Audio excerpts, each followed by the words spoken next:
Donald Trump से किसी ने पूछा आप क्या देखते हैं ईरान के अंदर, जो आपने एक्सपेक्टेड आपका वो हुआ कि नहीं हुआ, ग्राउंड की बात आई तो डोनाल्ड ट्रंप ने बोला कि I am not ruling it out.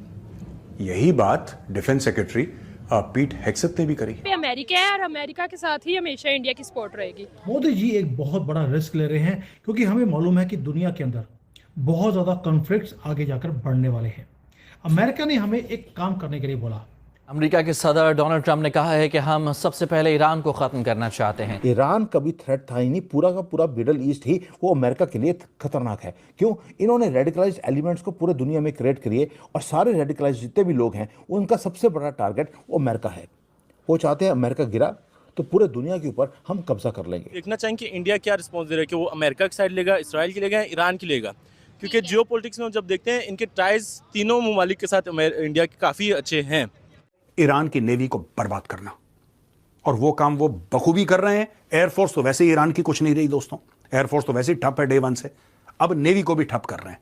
कई जहाज, दर्जन से ऊपर जहाज उनके डुबा चुके हैं और ढूंढ रहे हैं इनकी सबमरीन्स, इनके वॉरशिप्स, हर जगह ढूंढ रहे हैं कहां। अमेरिका चंद हजार फौजी लेकर ईरान में दाखिल होने का इरादा रखता है। अली लारेजानी की जानिब से कहा गया, आप ईरान आए, हमारे बहादुर फर्जंद आपका इंतजार कर रहे हैं। हमारे जांबाज अमेरिकी हुकाम को कैदी और निशाना बनाने के लिए तैयार हैं। दोस्तों, आप सभी का स्वागत है भारत में। दोस्तों, जैसा देखा वीडियो किस तरह बातें चल रहा है कि ट्रंप आया। दोस्तों, अमेरिकी सुप्रीम कोर्ट ने जो ट्रंप हर देश पर टैरिफ बढ़ा देता था, कभी 18% को 50% को 25%, इस तरह अमेरिकी सुप्रीम कोर्ट ने ट्रंप के फैसले को नकार कर और एक नियम लगा दिया कि टैरिफ है कोई बढ़ाएगा नहीं, मतलब ट्रंप है अपने ही देश में उसका कोई इज्जत नहीं रहा। दोस्तों, मतलब मोदी जी का शाबाशी है कि मतलब भारत को इस स्थान पहुंचे। दोस्तों, जैसे बात ये है, नरेंद्र मोदी जी ने टैरिफ के लिए बहुत कुछ कहा है ट्रंप से, या ट्रंप उनके बात को नहीं माना। लेकिन अमेरिकी जब अमेरिका का सुप्रीम कोर्ट तो जानते हो, जो अमेरिकी सुप्रीम कोर्ट होता है, सुप्रीम कोर्ट में ना ही कोई मोदी का मतलब नहीं, प्रधानमंत्री राष्ट्रपति किसी का नहीं चलता है तो उस कोर्ट के जो फैसला होता है उस पर सभी देश चलता है। इसी तरह मतलब दोस्तों, उस फैसले पर खड़े उतरे और ट्रंप को उसकी औकात दिखाया। दोस्तों, लेकिन ये सही किया, ट्रंप हर देश पर कुछ ना कुछ टैरिफ लगाता रहता, घटता बढ़ता था। खैर दोस्तों, आपको वीडियो से वीडियो को लाइक करें, सब्सक्राइब करें ताकि ऐसे वीडियो वो हार्डलाइनर नहीं समझे जाते। He is a highly educated person, मेरे ख्याल में हार्ट स्पेशलिस्ट है, वो हार्ट सर्जन है, तो उनको मेरे ख्याल में कुछ टाइम देना चाहिए था। और जाहिर है कि आपके बैक चैनल भी तो राब्ते होते हैं ना, आपको अंदाज़ा होता है कि भाई वो बंदा क्या चाहता है, किस हद तक वो कंप्रोमाइज़ के लिए तैयार है। तो ये मेरे ख्याल में अनफॉर्चुनेट बात है, नहीं होनी चाहिए थी जंग इन हालात में। बिल्कुल ऐसा ही है। लेकिन सर, अगर हम पाकिस्तान की बात करें तो पाकिस्तान इस वक्त जिस मुश्किल में है कि हमने एक तरफ तो सऊदी अरेबिया के साथ डिफेंस पैक्ट कर रखा है और सऊदीया पर भी अटैक हुए हैं, उसी के साथ साथ ईरान के साथ भी हम जाहिर है कि एक बॉर्डर शेयर करते हैं, और अमेरिका की आजकल हम वाह करने में लगे हुए हैं। तो इस वक्त हम साथ किसका दे रहे हैं आपके ख्याल से, या किसका देना चाहिए हमें?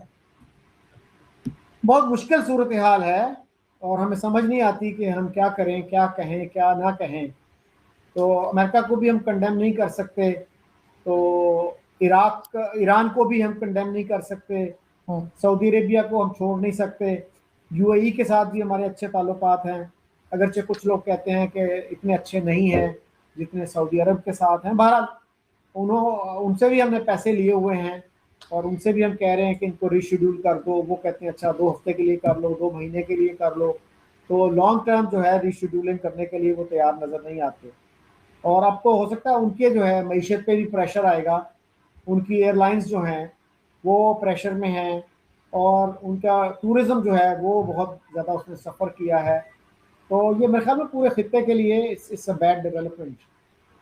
बिल्कुल ऐसा ही है सर। और सर, वैसे सबसे ज़्यादा जो अटैक्स हुए हैं ईरान की तरफ से वो इजराइल के बाद यूएई है, और कहा यही जा रहा है कि क्योंकि वहां पर देखा जा सकता है जिस तरह से कहते हैं कि जयशंकर ने खुले आम इस चीज़ की क्या कहते हैं मजम्मत की है, या फिर ईरान के फॉरेन मिनिस्टर से बात की है जो भी इनकी हदूद में हमला हुआ है।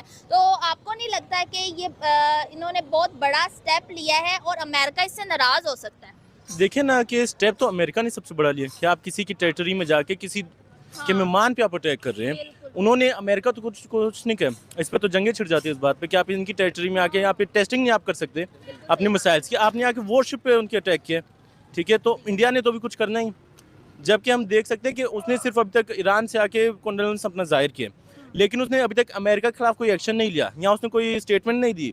डिफेंस मिनिस्टर ने आके, जयशंकर ने आके अभी तक कोई स्टेटमेंट नहीं दिए, ठीक है। फ्यूचर में दे सकता है, इट डिपेंड्स कि उनका साथ दे रहे हैं उनके खिलाफ जा रहे हैं। जो हमारा नजर आती है, स्टेटिस्टिक्स नजर आते हैं, तो बेनिफिट्स तो उसके यही है कि वो अमेरिका का साइड देगा, अमेरिका के साथ देगा। आपको नहीं लगता कि जो इंडिया की हदूद में अगर हमला हुआ है तो इंडिया की इमेज दुनिया के सामने कुछ उस पर अफेक्ट पड़ सकता है, क्योंकि इंडिया अपने आप को एक एज अ रेस्क्यू स्टेट कहता है दुनिया की। इफेक्ट तो ये करेगा, क्योंकि जब हम देखते हैं कि इंडिया कोई छोटा ममालिक नहीं है, ठीक है, अपने डिफेंस के बहुत दावे करते हैं। ठीक है, अब अमेरिकन एयरफोर्स आ रही है, उनको ये भी नहीं खबर आ रही है कि आ रही है, अटैक हो रहे हैं, मिसाइल्स टारगेट्स हो रहे हैं। हाँ, उनको इस बारे क्या है, बच्चे तो नहीं है इंडिया वाले, बिल्कुल, उन्हें पता था, उन्होंने कुछ किया नहीं, ठीक है। इसमें तो हम ये भी कह सकते हैं ना कि इंडिया साथ मिला हुआ था, ठीक है, दोनों की मिली भगत थी, ठीक है, ठीक है। अब दिखाने के लिए वो ईरान से कंडोलेंस कर रहे हैं। ठीक है। सर आपसे सवाल करूंगी, दिखाने के लिए वो कह रहे हैं कि ये ईरान के साथ कंडोलेंसेस कर रहे हैं, लेकिन क्या ईरान इतना बेवकूफ़ है? वो फ्यूचर में उनके ईरान के इंडिया के साथ आप ताल्लुकात को कैसे देखते हैं? देखें, ईरान मुझे नहीं लगता बिल्कुल बेवकूफ़ है, लेकिन जहाँ पे बेवकूफ़ी की बात है वहाँ पे आपके क्या नाम है, फ़ायदों की भी चीज़ है। अगर कोई ईरान ऐसी चीज़ है जो इंडिया से ले सकता है तो आई थिंक से लेनी चाहिए, और वो मुझे लगता है लेगा भी। उसके अलावा आई थिंक ईरान बिल्कुल बेवकूफ़ नहीं है इस मामले के अंदर। अच्छा, और इंडिया के पास ये पावर थी, आपको लगता है कि जब ईरानियन वॉरशिप पर हमला हुआ तो इंडिया उन्हें बचा सकता था कि नहीं? क्योंकि श्रीलंका कहते हैं आगे आया था उन्हें बचाने के लिए। इंडिया के पास कैपेबिलिटी हो ना हो, आई थिंक सो इंडिया कभी भी सामने नहीं आएगा, क्योंकि अगर इंडिया सामने आता है इसका मतलब यह है कि इंडिया अमेरिका के मुखालिफ आ रहा है। जय हिंद दोस्तों, आप सभी का स्वागत फिर एक नई वीडियो में। दोस्तों, जैसा वीडियो में देखा किस तरह पूरे वर्ल्ड में बातें चल रहा है कि भारत